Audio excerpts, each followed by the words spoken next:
Hey, coach, can we talk about money and boundaries here for a moment?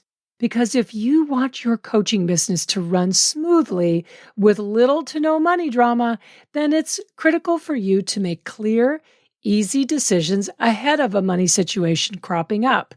I'm Kendall. Tune in this week as I share with you a super helpful checklist of 7 key areas in your coaching business where you definitely want to proactively make a great decision, know your boundaries, and also pre-decide when or if you want to be flexible. Because being prepared ahead of time, it makes your life easy.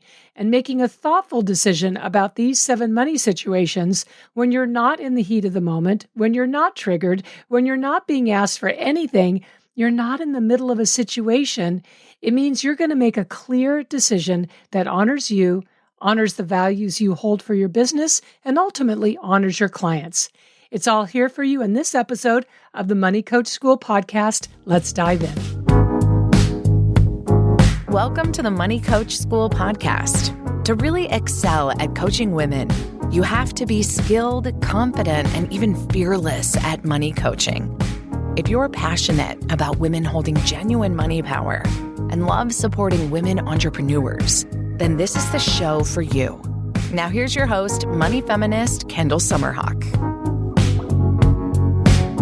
Hello, beautiful coaches. I am going to just dive right in here today. In a previous episode, I talked about how to start mastering money conversations. Now, that was episode number 20, which I'll link to here in the show notes. In that episode, I covered the 5 critical elements required for a successful money conversation. Anything from clients wanting discounts, a client maybe is late on their monthly coaching payment, you know you're overdue for raising your fees, or a vendor or a contractor is underperforming, or your partner wants to know why you're investing in more training. And I highly recommend popping over and listening to that episode because the process that I outlined there for you is so good. And you definitely want to get your hands on it. Remember, a money conversation is simply any time money is involved in a conversation or a conversation about money needs to happen. So today, I want to talk about money conversations from a different perspective.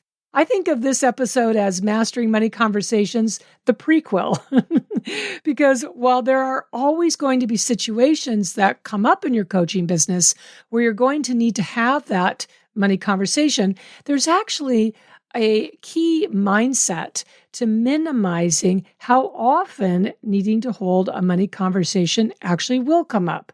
Now, I am a super proactive person, and I love to set things up in my business to keep problems or to keep issues from happening. Not because I don't know how to handle them. I'm actually absolutely masterful at handling anything that comes up in my coaching business. No, the reason I like to be proactive is because I really do not like drama in my business. I love simplicity. I love calm. I have this beautiful carved stone on my desk that says peace, and that's what I crave. Because simplicity and calm and peace, they keep my nervous system from overfiring at the least little thing. And if my nervous system is calm, then my creativity gets to really switch on. It's like I can expend energy on creating new coach trainings and content like this podcast episode here, or I can spend energy on handling issues that often don't need to, or they didn't need to happen in the first place. And I think that if you're a highly empathetic person like I am, creating the energy and the vibe that we want in our environment is such a high priority, or at least it needs to be a high priority. Because otherwise, for us highly empathetic, highly sensitive types like I am, and probably you as well, it can get really overwhelming with feeling all of the emotions so deeply and for too long. Anyway, back to Mastering Money Conversations, the prequel. The key mindset that you want in order to minimize fuss and drama around money conversations in your business is this: I proactively take care of money situations in my business. That's it. Now, I realize it's not the sexiest sounding mindset, but it's so right on, right? I proactively take care of money situations in my business. So what does that mean? It means that in 7 key money areas of your coaching business, you proactively have already decided two simple things. Number one, you've decided what your boundary is. And number two, you've decided how much or when you may or may not be willing to be flexible. That's it. The key here is you decide ahead of time. Now, why this matters is because when you make a thoughtful decision, when you're not in the heat of the moment, when you're not triggered, you're not being asked for anything, you're not in the middle of a situation, you're going to make a clear decision that honors you, that honors the values you hold for your business, and ultimately honors your clients. When you decide ahead of time what your boundaries are and how much or when you may or may not be willing to be flexible, you are so much less likely to slip into avoidance when a money situation does come up. Because while yes, of course, you can avoid a money situation, but let's be honest, avoidance is not a strategy. And if we're especially being honest, the situation is not like wine. It doesn't get better with age. Okay, so you know you're going to decide ahead of time what your boundaries are, and you know you're going to get clear on how much or when you may or may not be willing to be flexible.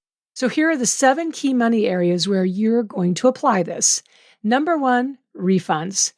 Now, in my business, there are very, very few places where we offer refunds. And when we do offer them, they're for a very short time frame, typically just for a few days. In other words, a client has just a few days in order to request a refund. Otherwise, after that, there are no refunds. There is only one situation a client may find themselves in where I'm willing to give a refund. So I've defined ahead of time where I am willing to be flexible. And I did that because that situation only happens about, every 2 years. So all of the other times, we stick to our refund policy. No guilt on our end, no blame or shame projected from us. It's just super clear, easy, and done. And I think I'll go ahead and do a future episode about refunds where I can go into a lot more detail about this because I think it's an area that is so easy to handle. And yet too many coaches get caught up in guilt and get triggered by how to handle refunds. So for you today, all you need to do is decide what your refund policy is, write it down so that you're clear and that you feel complete that you have this handled. Number 2, payment dates. Meaning, if a client chooses a payment plan option and then their payment date comes and goes with no payment made, how do you want to handle that? In my coaching business, we have a simple communication policy that starts just a few days after a payment is due. So again, write it down so that you're clear ahead of time. And remember, being proactive, it's your superpower here. Number 3, payment plans. Meaning, what is your decision about clients asking for a special payment plan? So I'm not talking about a payment plan that you offer to everybody. I'm talking about a prospective client who wants to custom design their own payment plan. Now, we get this request quite frequently, actually, with potential clients asking for example, they may ask for a 12-month payment plan instead of a 5-month or whatever it is that we offer on that particular coach training.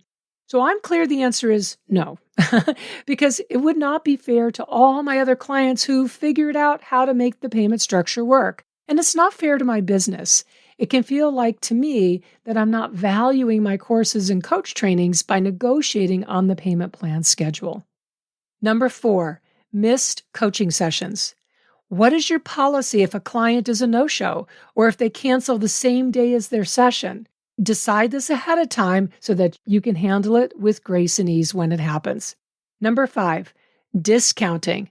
Now, let me be really clear here for you. I'm going to give you your policy. Don't discount, period. Just don't do it. What we do is for existing clients, we may offer a special savings for a course or a coach training for a very limited time as a thank you of appreciation. But discounting, nope, it's just not a thing. Number 6, raising fees for past clients. It's likely you're going to be raising fees for new clients frequently, but when you choose to raise them for current clients can be a very different decision. So whenever I'm coaching clients in our certification programs on raising their fees, I always clearly demarcate, for new clients versus for existing clients because they're two very different decisions, or they can be at least. So for me in my own business, historically, I did not immediately raise fees for current clients. However, I have a strategy around this so that my current clients always knew that the fees had gone up, but they also knew that I was holding their fee as is. And if a client stopped coaching and then later came back, it was always at the current fee, like today's fee, which was usually higher than what they had been paying previously. All right, number 7, going over on coaching sessions. If going over on coaching sessions happens for you, say more than once with a client, this is something you need to take a look at. This situation always springs from you feeling in some way either guilty or feeling less than or feeling unconvinced in some way that your coaching is valuable. Again, another topic for a different episode, but I wanted to include it here in this checklist because it happens so often and it can become a habit either throughout your business or just with certain type of clients. And you definitely want to take a look at that. So there you have it. I encourage you to make your decision about each of these 7 areas, to type it up in a document for yourself or put it in the notes area of your phone, and then breathe easy because you have this handled. And the next time, or the first time, a client makes a request in any of these areas, you don't have to rethink it.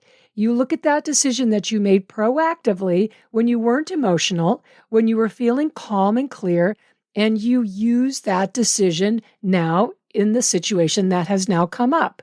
You keep it simple. You handle the client or prospective client with respect and dignity, and you honor your decision because it was a good one, because you made it for reasons that are meaningful and important to you. Now, I've said it before and I will remind you of it here again today. You are not a bad person because you have money boundaries. You are not greedy or selfish because you're not willing to be taken advantage of. You are a leader. You are a coach who empowers others, and that includes empowering yourself. Remember, too, that money decisions and money conversations are never about money. They are always about self-respect, boundaries, and values. Now, if you're wanting my in-depth coach training on mastering money conversations, be sure to check out my course, Mastering Money Conversations. This course is just a few short hours, so you can grab a cup of whatever you love to drink, relax in your favorite chair, press play, and in a short time, be ready to take care of your next money conversation like the total coach boss that I know you are.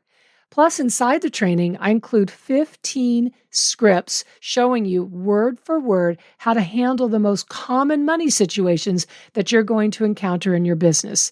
And I'm also demonstrating for you each script. So you get to hear me speak it. And so you can catch each of the subtle yet all important ways to say what needs to be said.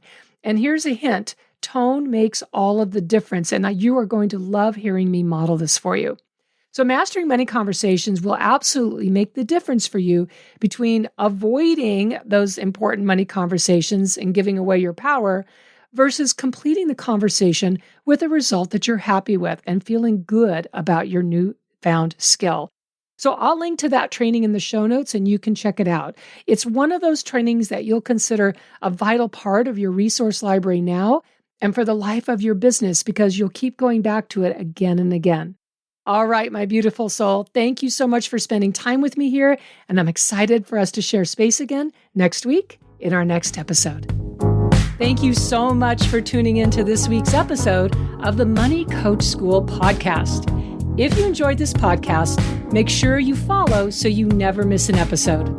Also, I would so love and appreciate if you would leave a 5-star review. Your review supports women just like you in discovering all of the juicy tips and insights I'm sharing here on how to coach women on money. And if you want to learn how to excel at coaching women on money, definitely go to kendallsummerhawk.com and check out the wealth of money coach trainings that we have for you. Thanks so much for being part of this money coaching movement and for tuning into the show every week.